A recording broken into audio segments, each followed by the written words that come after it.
Bonsoir et bienvenue sur les Louves, la Web TV. On se retrouve pour un nouveau numéro qui est aujourd'hui consacré à Roxane Henrard, passeuse et qui est arrivée cette saison. Bonsoir Roxane. Salut. Tu vas bien? Très bien, et toi? Ouais, ça va très bien, je te remercie. C'est aussi à moi de te demander de te poser cette question-là, parce que week-end off depuis un petit bout de temps, je crois, ce week-end. Hein. C'est ça. Ça a fait beaucoup de bien. On a rechargé les batteries et on est prête pour le premier match des playoffs. Parce qu'il y a eu pas mal d'émotions sur les derniers matchs avec la fin de la phase régulière, plus votre qualification en Final Four de Coupe de France fédérale. Ouais, c'est ça. Il y aura beaucoup de choses à dire tout à l'heure. Ouais. Bon, je suis ravi de t'avoir à mes côtés ce soir. Petit rappel du sommaire pour l'émission de ce soir avec la première partie, la montée au filet et la bio de la joueuse. Ensuite, le temps mort qui sera consacré ce soir sur le poste de libéraux. Ensuite, service récep avec un sujet que Roxane aura choisi et les questions à la volée. Et on terminera avec l'annonce du match de demain. On lance la virgule et on se retrouve tout de suite après pour faire plus ample connaissance avec Roxane. Demain soir au PEJC à partir de 19h, ce sera le premier match des playoffs pour les Louves qui recevront l'équipe de Romans-sur-Isère qui a terminé 4e de la phase régulière. Mais l'émission de ce soir est consacrée à Roxane Henrard, qui est une des deux passeuses de l'équipe des Louves. Roxane, merci d'avoir accepté notre invitation. Avec plaisir. Maintenant, c'est à toi de nous parler d'où tu viens, tes origines dans le sport, dans le volley, parce que je crois que tu as vraiment une famille tu as baigné dans une famille de sportifs. Ouais, c'est ça. Moi, je viens de Coutances, une petite ville dans la Manche, en Basse-Normandie. Je suis une famille où on est 3 enfants. Je suis la petite dernière, donc généralement la petite chouchoute. J'ai une grande sœur qui a 33 ans, un grand frère qui a 31 et moi du coup 27. On est une famille de sportifs de haut niveau.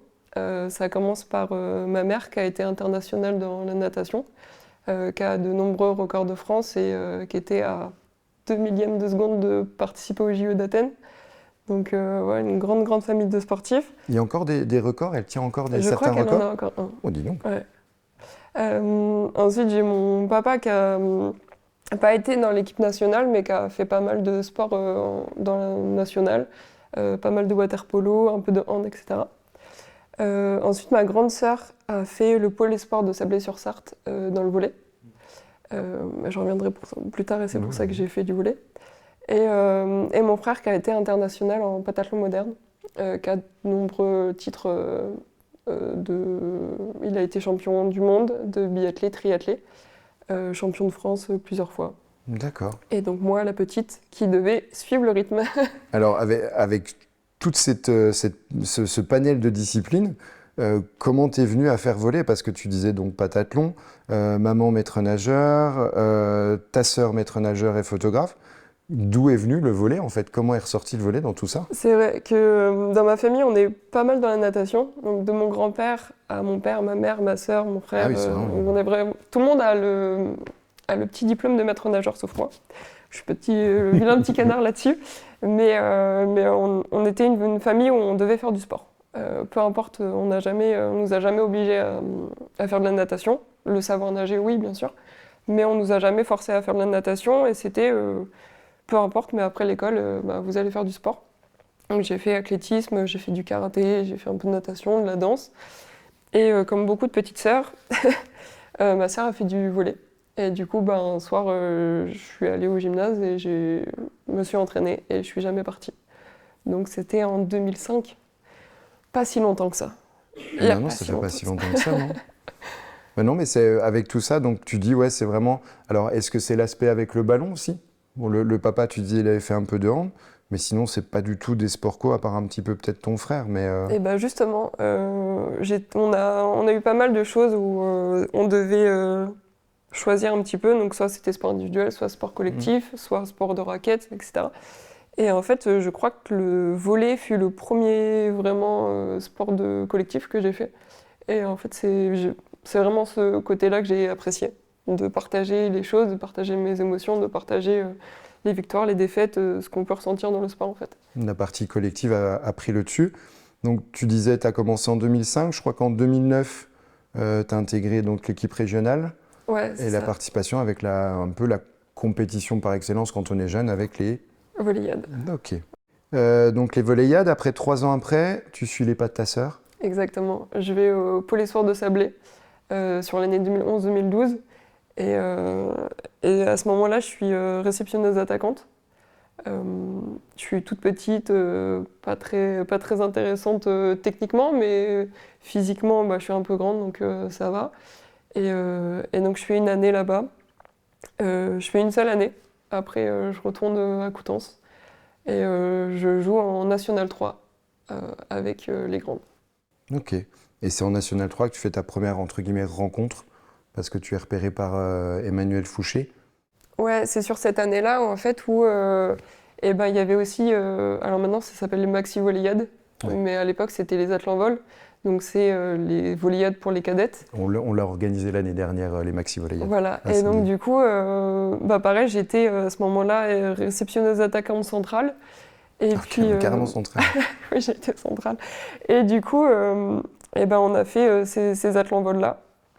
Et en fait, ma passeuse n'arrivait pas à certaines positions, à la passe n'y arrivait pas. Et du coup, sur une position, je prenais la passe. Et en fait, on a joué contre la Haute-Normandie, où était entraîné par Emmanuel Fouché. Et j'ai fait une passe dans le match. Et à la fin du match, il m'a dit, bah écoute, Rox, je te veux au centre de formation à la passe. Ouais, il a vu tout de suite sur le toucher de balle. Et je me suis dit, je suis centrale. Généralement, c'est pas celles qui ont le meilleur toucher. Ah non, non. Et du coup, au début, je pensais que c'était un peu une blague. Donc je suis rentrée chez moi et je dis à mon père, oh, bah, c'est bizarre, on m'a proposé de faire le centre de formation. Et puis au final, j'ai reçu une convocation. Et donc j'ai été à Évreux pour voir un petit peu la structure. Et on m'a dit, non, non, mais là, tu signes et tu rentres dans le centre de formation à la passe. Et je n'avais rien du tout à la passe. J'avais une passe pendant passe, un tout match ça. et peut-être un entraînement, mais je connaissais rien du tout à la passe. Ok.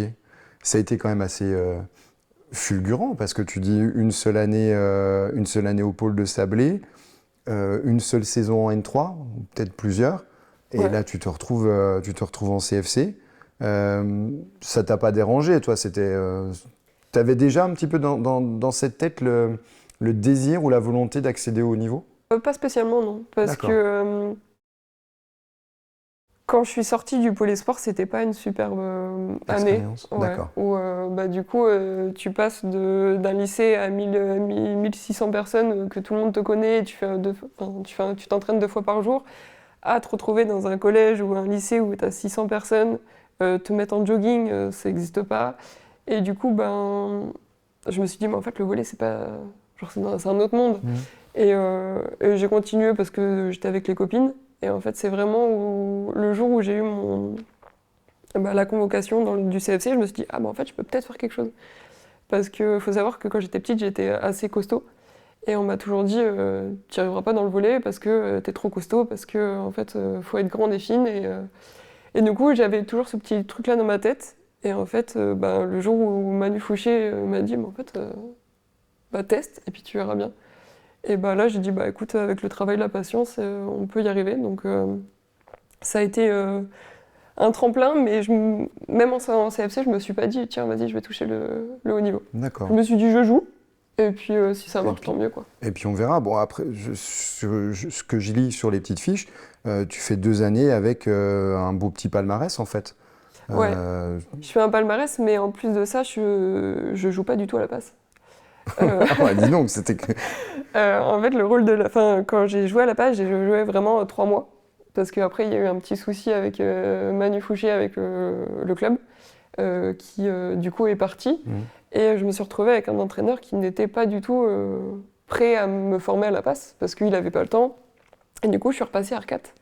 Et donc, du coup, j'ai joué 2 ans en N2 avec le CFC, où on finit en 2014, je crois, troisième C'est ça. des phases finales. Troisième Coupe de France M21. Ouais, c'est ça. Et l'année d'après, on fait vice-championne de France M20. M20, c'est ça. Donc, un très beau parcours, alors que c'était pas du tout le Ouais, poste c'était qui pas me... du tout écrit. Bon, Pas après, du le tout. CFC, c'est la deuxième filière. Alors, c'est pas la filière fédérale avec les pôles, mais maintenant, ça se développe de plus en plus que les jeunes, Ouais, pas c'est ça. forcément, enfin, qui sont pas pris en CFC, en pôle, peuvent atteindre le haut niveau avec le principe de CFC. Ouais. Mais c'est bien parce que sans avoir d'objectif ou même de plan de carrière sportif, c'est voilà que ça a été dans la continuité. Ouais, voilà, et puis j'ai eu ma famille qui a plutôt été derrière moi pour ça, justement, en disant vis le truc à fond, et puis après on verra. Et, Quand tu as de la famille, des frères et des sœurs qui ont accès au niveau, enfin qui touchent le haut niveau, ça doit être un sacré soutien et un sacré support, je ouais, pense. c'est ça, et puis ça met une petite pression, mais une bonne pression. Et même après la le petite sport. dernière, il devait justement t'encourager pour. Et puis même après le sport, on m'a toujours poussé pour mes études, donc en fait, si j'arrivais pas dans mes études, on me faisait pas jouer au volley, je m'entraînais pas. Donc en fait, on m'a toujours poussé, mais en ayant les pieds sur terre. Ouais, et puis en gardant donc en tête toujours le double projet Ouais, voilà, sportif c'est et professionnel, entre guillemets. Mm. Donc 2 années de CFC super agréables, très convaincantes. Ouais. Et donc après le CFC, hors de question pour mes parents que je ne continue pas mes études après le bac. Ouais, voilà, c'est ça. C'est ce que je te disais. Mes 2 années en CFC m'ont permis de toucher un petit peu le haut niveau. Mais au final, je faisais que 1m78 et pour une R4, bon, j'avais pas une grande détente déjà. Donc pour une R4, c'était un peu compliqué. Et en fait, je suis sortie du CFC et je me suis dit, ouais, je fais quoi? Parce qu'en fait, j'avais rien derrière pour le volley. Et comme je te disais, c'était hors de question pour mes parents de sortir qu'avec un bac. Ouais. Et du coup, je suis rentrée chez moi, je suis rentrée à Caen. Et j'ai fait ma première année de STAPS. Et c'est sur cette année-là, donc je joue en N2 à l'SPTD Caen. Et c'est la première fois que je rencontre Charlie Lanimarac, qui, elle, venait de Guadeloupe et qui s'entraînait en pré-national et qui venait avec nous s'entraîner, qui jouait en pré-national et qui venait s'entraîner avec la N2. Ce qu'on comprenait pas, parce qu'en pré-nat, elle montait en demi, elle écrasait le sol. Ouais, elle continue continue à le faire maintenant, donc, quand elle est bien lancée. Donc du coup, c'est la première fois que je rencontre Charlie. D'accord. Mais ça paraît tellement loin, mais c'est tellement proche, parce que là, on parle de 2015-2016. Ouais, et donc, je pense que voilà, on le voit maintenant et tu le dis, avec Shirley, vous décidez de partir à l'aventure. Ouais, c'est ça. Du coup, on fait une saison en N2 à Caen qui se passe pas forcément bien. Mais on veut continuer dans le haut niveau, on va dire amateur. Et on décide de partir, mais on ne savait pas où. Et en fait, il y a un groupe sur Facebook, Transfert Volley, et on se rend compte qu'un club à côté d'Orléans, qui s'appelle Neuville-au-Bois, cherche une passeuse et une centrale. À ce moment-là, je ne suis toujours pas passeuse. Ah oui, d'accord. Shirley centrale, mais pas. Voilà. Toi, t'es pas encore fixée. Et du coup, c'était début août et on se dit, on tente. De toute façon, on n'a rien à perdre, on n'a pas de club, on va faire un essai. On fait le pire essai de notre vie parce que moi, je ne suis pas passeuse. Et du coup, je n'arrivais pas à trouver Shirley au centre. Et on fait vraiment un essai, on s'arrête, on se regarde, on fait, mais on n'a même pas le niveau prénat, quoi. Donc du coup, on se dit, mince, on va pas réussir à trouver un club. Et au final, on est prise. Donc on déménage toutes les deux à Neuville-au-Bois pour jouer en N2. Et voilà, c'est parti. Et c'est vraiment la première fois où je mets le pied sur le terrain, titulaire, passeuse. C'était une catastrophe. Parce que j'ai pas d'entraînement, parce que je sais pas ce que c'est d'être passeuse. Donc très perturbant. Et on arrive quand même à faire une année, on se maintient en N2. Ouais, c'est quand même pas mal, une année en N2 avec une passeuse qui est non de formation. C'est ça. C'est quand même qu'il y avait quelque chose un petit peu d'inné en toi. D'accord, donc à Orléans, donc 2019. Malheureusement, 2020, Covid. ça a coupé net, mais tu as réussi à rebondir avec une autre rencontre. Ouais, Shirley est partie assez tôt de Neuville parce qu'elle a été recrutée par Maximilien de Parmentier, qui était à Romans. Donc elle part très tôt. Moi, je reste un petit peu plus à Orléans et l'éco volleyball monte en N2 et cherche à monter en élite. Donc j'essaie d'aller là-bas, mais avec le Covid. Et cette année de Covid, je reçois aussi un message de Maximilien qui m'avait vu sur les vidéos et qui me dit écoute, Rox, on cherche une passeuse et on cherche à monter en élite. Donc je déménage, je quitte tout. Je prends mes affaires d'Orléans et je descends à Romans-sur-Isère, où là je me concentre carrément sur le volley. Je laisse un peu mon travail de côté. Et je dis, vas-y, on va faire une année. Et on fait une année sportive incroyable. On perd 2 matchs, un en phase régulière et la finale d'accession en élite. Du coup, on se retrouve à être vice-championne de France de N2 et l'accession en élite. Ok, donc là, je pense que tu avais trouvé tes marques et tout ça. Et puis une relation avec Shirley qui, voilà, ça faisait 4 ans que vous avez été ensemble. Même pas. Même parce pas qu'on a joué du coup 1 an à Caen, 2 ans à Orléans. Elle part à Romans, sauf que moi, quand j'arrive, elle part à Calais, je crois. Donc du coup, en fait, on se croise pas pendant 5 ans, je pense. Ouais, d'accord, ok. Tu as fait une petite, quand même, quelques voilà, saisons où toi, indépendante, et puis tu fais connaissance avec, avec d'autres clubs. Pour finir à Quimper? Pour finir à Quimper. Forcément, après la montée de N2 en élite, il était impossible pour moi de m'arrêter et de rejoindre N2. Tu avais raison. Donc le but, c'était d'aller en élite. Je fais les démarches avec mon agent Clément pour trouver un club en élite avec une passeuse qui, au final, n'a pas d'expérience. 4 ans à la passe, c'est ridicule. Et puis en élite, voilà, il faut quand même du bagage. Et j'arrive à trouver Quimper, où je signe en tant que deuxième, où je sais que je ne vais pas jouer, mais je vais goûter ce que c'est l'élite. Et je vais travailler et je vais voir vraiment ce que c'est le côté professionnel. Et on fait une année incroyable. On fait une année où on se dit on va chercher les playoffs. On arrive en playoffs, on est 5e. On se dit bon, on va essayer d'être dans le top 3.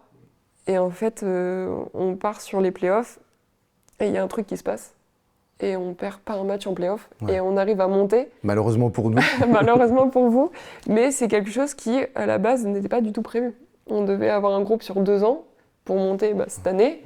Okay. Et au final, les choses ont fait que on est monté et on s'y attendait pas. Et donc, du coup, c'était encore plus beau parce qu'on n'avait pas la pression. Parce qu'on s'est dit, si on finit deuxième, c'est une belle année quand même. Oui, c'était une année d'apprentissage si vous aviez misé sur un moyen terme sur 2 ans. Voilà, c'est ça. Et du coup, on monte à Quimper l'année dernière avec une petite place en Coupe de France aussi. C'est ça, d'accord. Ouais. Et c'est là où tu fais connaissance avec le Palais Omnisport et les filles et les supporters de Saint-Dié. Exactement. Ça t'a fait quoi la première fois que tu es venu jouer? Alors, on reviendra sur la deuxième, sur cette saison où là, tu es du bon côté du filet, si je puis me permettre. Mais l'année dernière, tu viens de Quimper, pas forcément, enfin, voilà, où, à part Quimper, qui est aussi une ville à forte connotation volley, parce que vous avez une très bonne salle, une très bonne ambiance. Mais quand tu vois ça à Saint-Dié, qu'est-ce que ça t'a fait quand tu es arrivé au PEJC la première fois? Tu vas rire, mais c'est à Saint-Dié, quand on a joué contre vous, c'était ma première titularisation. En plus, tu vois. À Saint-Dié-des-Vosges, première titularisation. J'avais les mains comme ça. Du coup, 900 personnes derrière. Voilà, pas du tout avec moi. Et du coup, ça fait bizarre. Ça fait bizarre. On se dit, en fait, il y a l'équipe, mais il y a le public qui fait presque la 8e joueuse. C'est vrai. Et du coup, on se dit, ah mince, ok, faut pas que je me loupe, parce que si je loupe ma passe, j'ai 900 personnes qui vont être derrière moi. Donc, non, c'est super impressionnant au début. Que ça soit sur la structure, le public, même la façon d'annoncer le match. Enfin, c'est vraiment impressionnant. Et tu te dis genre, où est-ce que je suis, quoi? Je suis à Saint-Dié-des-Vosges et en fait, toutes les Vosges pratiquement sont là. Et maintenant, du côté de joueuses de Saint-Dié, comment tu le prends, tout cet engouement qui grandit parce qu'on ne va pas pouvoir pousser les murs, mais dernier match à guichet fermé contre Bordeaux. Ouais. Maintenant, est-ce que tu vois l'autre vision des choses? Tu vois ça comme quelque chose qui pousse? Tu parlais de 8e joueuse. Ouais, ça pousse vraiment? Ouais. On ne le sent pas forcément, nous, on n'est pas sur le terrain avec vous. Par contre, les gens, les bénévoles, les supporters font le maximum. Ça vous pousse vraiment? Ça vous galvanise? Ouais, je trouve ça toujours impressionnant. Ça va faire 6 mois, 7 mois que je suis là. Et il y a toujours le moment où on s'échauffe et qu'on passe au service, donc les fameux 2 minutes de service, où là, tout le monde se lève. Et j'ai toujours un petit temps où je regarde et je me dis, waouh. Mais c'est bien si vous le ressentez dans le bon sens du terme, parce qu'au tout début, il y a certaines joueuses, il y a certaines saisons, quand on commençait à avoir du monde, qui prenaient cette pression ou cette pression un peu négativement justement en disant « faut pas que je cut parce que j'ai 800 personnes que je peux croiser dans la rue et qui vont me dire non, c'est nul ce que tu as fait ». Non, parce que je pense que sincèrement, les gens sont là pour vous encourager et justement vous pousser et limite derrière pour en plus pousser la balle en rôle de c'est une bonne pression, on va dire. Ouais. Bon, c'est impeccable. Et ben, malgré ton jeune âge, je trouve que c'est quand même une belle carrière, un beau début de carrière. Voilà, tu as fait toutes les passeuses, tu peux jouer complète, comme on dit de temps en temps. Pour terminer, on va faire un petit tour, parce que tu disais première année de STAPS, tu as mis un petit peu de côté les études. Est-ce que tu suis un cursus parallèle ou alors tu t'es mise vraiment à 100% dans le volet professionnel? Du coup, j'ai un master en activité physique adaptée. T'as continué. Donc j'ai continué. Okay. J'ai même presque arrêté le volley. Enfin, j'ai mis vraiment le volley en stand-by pour mes études. Oui, t'avais pris le temps avant. Ouais, voilà. Quand je suis arrivée sur Orléans, on jouait en N2, mais du coup, les études passaient avant le volley. Donc j'avais les études avec le master et je jouais en N2. Et en 2019-2020, du coup, je suis diplômée de master. Et c'est là où je me dis, ok, j'ai un bagage. Maintenant, j'ai une chance de pouvoir retoucher le haut niveau. J'y vais. Mais j'ai vraiment mis pendant 5 ans presque le volley de côté, où c'était vraiment un loisir en fait. D'accord. Non, mais c'est bien, parce que comme ça, tu as au moins ton bagage, un diplôme. Ouais, tes parents devaient être soulagés en disant « Vas-y ma fille, tu peux y aller ». T'as un master derrière. Ouais. Comment ça s'est passé, ta venue à Saint-Dié? Après Quimper, c'était un peu compliqué parce que du coup on fait une très belle saison, mais comme je te disais, moi j'ai pas du tout joué à part contre vous et un peu en Coupe de France, donc en fait personne me connaît. Et le but c'est toujours d'aller chercher du temps de jeu et essayer toujours de trouver les clubs un peu dans le top. Donc je fais la démarche d'aller de contacter Manu.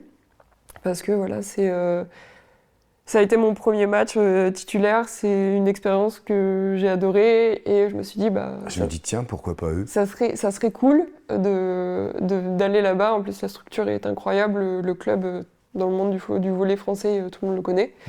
Et du coup, on a une connexion avec Manu et il me dit écoute, je peux pas te dire de signer en tant que première, mais on va essayer de chercher la concurrence. Donc moi, c'est complètement ce que je cherchais. Le but, c'était d'aller chercher un maximum de temps de jeu avec mon jeune âge de passe. Et je signe à Saint-Dié, tu dirais quoi, début mai. Tu avais déjà passé un petit coup de fil à Shirley? Ou tu ne savais absolument pas que... Parce que je pense que vous êtes restés en contact quand même. On est restés en contact un peu, et surtout en Coupe de France. Du coup, on s'est retrouvés à Bordeaux, où elle était avec Istres et fait vice-championne de France. Et du coup, on commence à se parler. Ouais, tu fais quoi l'année prochaine? Je sais pas trop. Ouais, les petites discussions. Voilà, les petites discussions qu'on a toutes un peu en avril-mai. Voilà, tu fais quoi l'année prochaine? J'espère que ça va. J'ai appris pour Istres. Et elle me dit, je crois qu'on va se retrouver. Et je fais, mais non. T'as signé à Saint-Dié. Et en fait, on n'osait pas forcément se le dire parce que... Ouais, il y a toujours la période un peu... voilà, où on ne sait pas trop, est-ce que j'ai le droit de le dire, est-ce que j'ai pas le droit de le dire. Et du coup, on se dit, ça y est, on se retrouve dans 4 mois, après, je sais pas, 3-4 ans sans s'être vus et sans avoir joué ensemble, on se retrouve l'année prochaine, quoi. Ok. Donc, ça fait bizarre de se dire, on a commencé en N2 à Caen, et on se retrouve là, dans un des meilleurs clubs de France en élite, à chercher le top. Le top, ouais. Puis vous y êtes quand même pas mal. Hein. Vous êtes, pour le moment, on est bien. bien bossé pour, etc.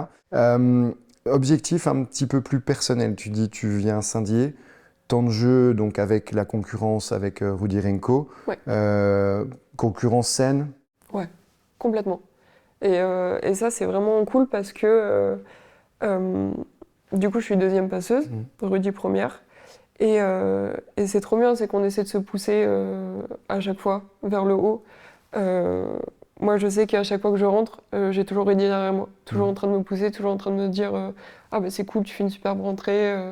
Donc franchement, c'est top de se dire, quand je rentre, elle n'est pas déçue ou elle va pas me mettre des bâtons dans les roues. Et même si mon objectif, c'est de jouer. Forcément, oui. Voilà. Mais non, on se tire pas dans les pattes et ça, c'est super. Eh ben, merci beaucoup pour tout ça, Eh ben, parce qu'on a appris plein de choses. J'espère que vous avez aussi appris plein de choses. Et on va passer donc à la partie suivante avec le temps mort sur le thème du poste de libéraux. Ça va être le moment de gloire de Pee-wee, Apo et Wilfy, et on se retrouve dans un court instant.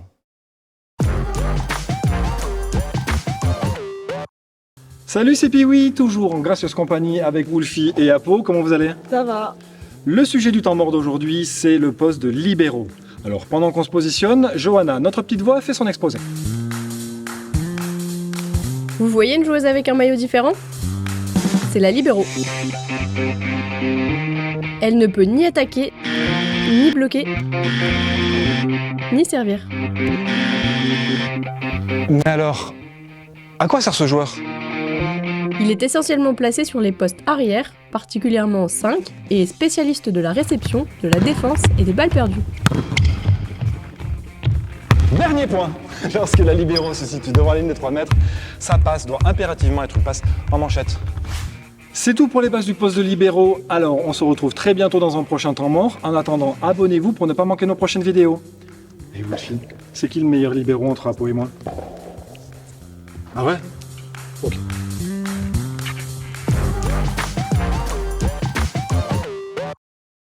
On se retrouve donc pour cette nouvelle partie avec le service Récep. Vous retrouverez le temps mort d'aujourd'hui après l'émission, ainsi que les différents bêtisiers sur Instagram, YouTube et TikTok. Roxane, tu regardes un petit peu les making-of et les bêtisiers que Pee-wee nous fait? Ouais, ça m'arrive de temps en temps, c'est plutôt sympa à regarder. Moi j'aime bien, il fait preuve d'une bonne autodérision, notre Pee-wee. Sans transition, dans cette séquence, le service Récep, la joueuse évoque un sujet.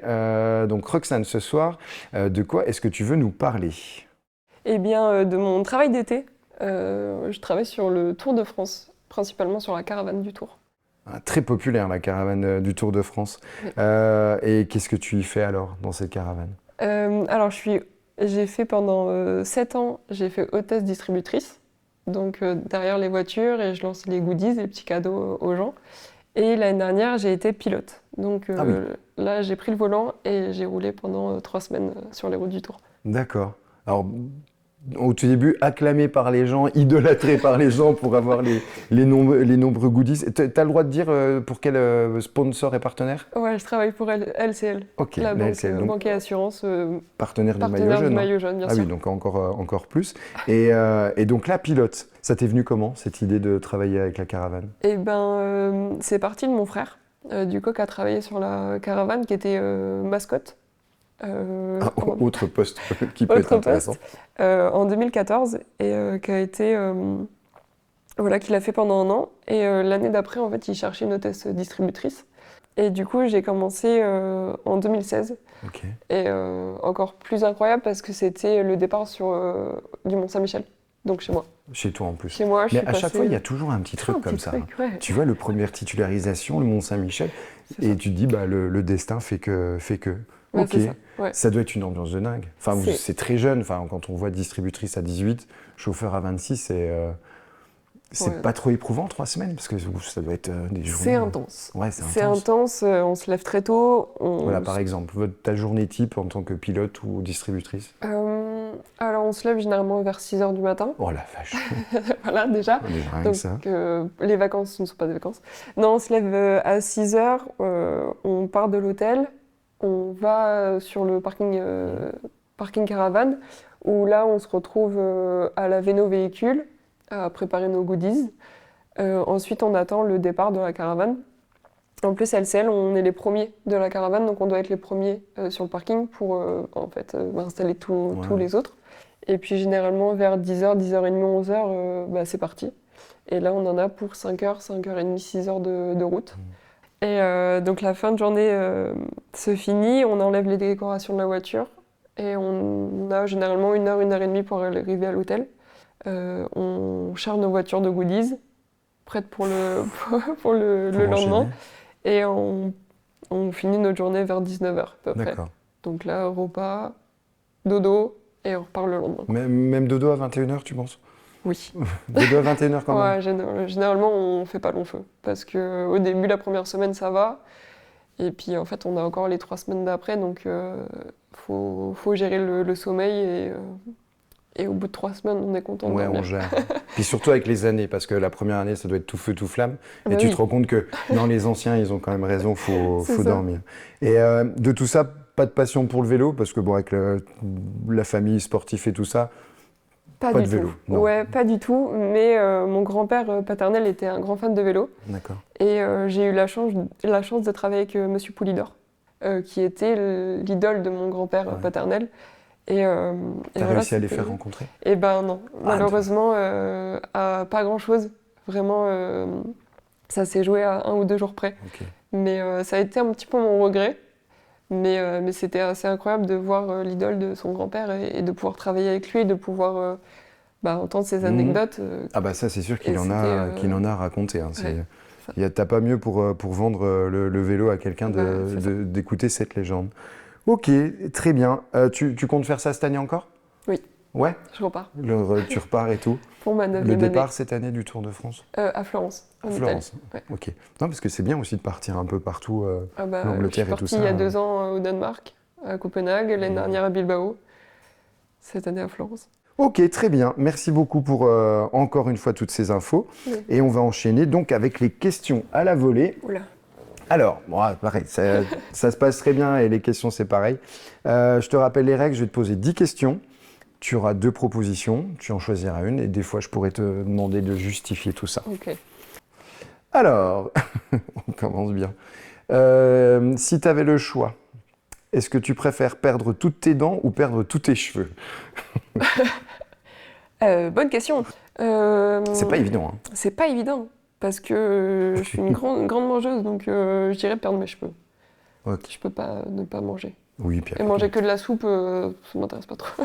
et puis avec une casquette ou un bonnet, Exactement. ça passe bien. Si tu avais un super pouvoir, tu choisirais savoir respirer sous l'eau ou savoir voler?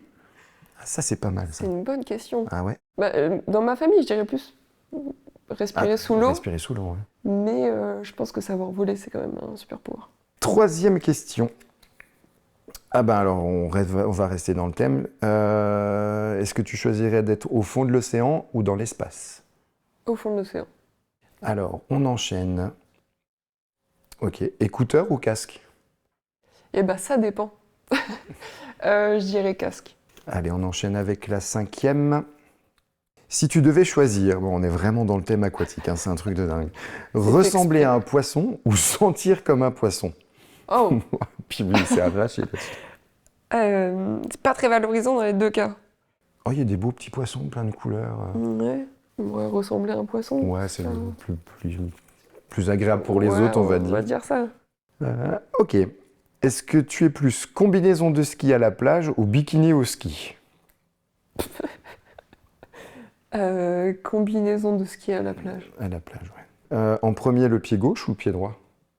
Pied gauche. Pied gauche? Ouais. Toujours? Toujours, ouais, je crois. Ouais. Comme à la Zinedine. C'est bon. Ok, on enchaîne. La 8e, service ou récep? Je prends plus la récep. Bah, mais c'est ce que j'allais dire, ou alors il y a vraiment un souci. du coup, je dirais service, mais j'aimais bien la récep quand j'étais R4. C'est vraiment. Ah, il y en a qui aiment. Hein. Alors attention, Oussama va surveiller ça. Escalier ou ascenseur? Escalier. C'est bien, bonne En réponse. tant que prof APA, je peux pas faire ascenseur. Allez, on va partir sur le culinaire. Tofaï ou gratin dauphinois? Tu sais ce que c'est les tofaï? Pas du tout. Ah, alors les tofaï, c'est une spécialité du coin. C'est des patates au lard avec un petit peu de crème et puis gratin dauphinois, c'est le gratin dauphinois. Ok. Mais si t'as pas goûté, tu peux pas comparer. Alors, en plus de ça, je suis végé. Ah, et donc en fait le lard c'est mort. Donc on Donc, va dans rester les sur, deux cas, sur le gratin dauphinois. D'accord, et ben ouais, je pense on peut trouver des tofaï végé. On essaiera de te trouver ça Ok. avant la fin de saison. Ok, très bien. Bah, merci beaucoup pour Merci à toutes toi. ces réponses. Et on va passer à la dernière partie de l'émission. Donc pour cette dernière partie de l'émission, c'est l'annonce du match de demain. Donc premier match des playoffs au POJC pour les Louves avec la réception de l'équipe de Romans-sur-Isère. Romans-sur-Isère, 3e match de la saison contre eux. Vous commencez un petit peu à vous connaître. Point fort, point faible de cette équipe. On connaît un petit peu leur libéraux qui a évolué quelques saisons chez nous. Tu peux nous en dire un peu plus? Très belle équipe. Vraiment, c'est compliqué de jouer contre elle. Point fort, je dirais l'équipe. Ouais. Point Le faible, coach aussi? Ouais. Bah après, moi, c'est une petite question personnelle. J'ai pas envie de perdre contre Max et Max n'a pas envie de perdre contre moi. Forcément, donc c'est tout on a à fait normal. ce petit truc-là. Ouais. Non, c'est vrai que c'est une très très belle équipe qui est assez dure à jouer. Donc faut pas les prendre à la légère. Elles ont gagné chez nous, on a gagné chez elles. Balle au centre.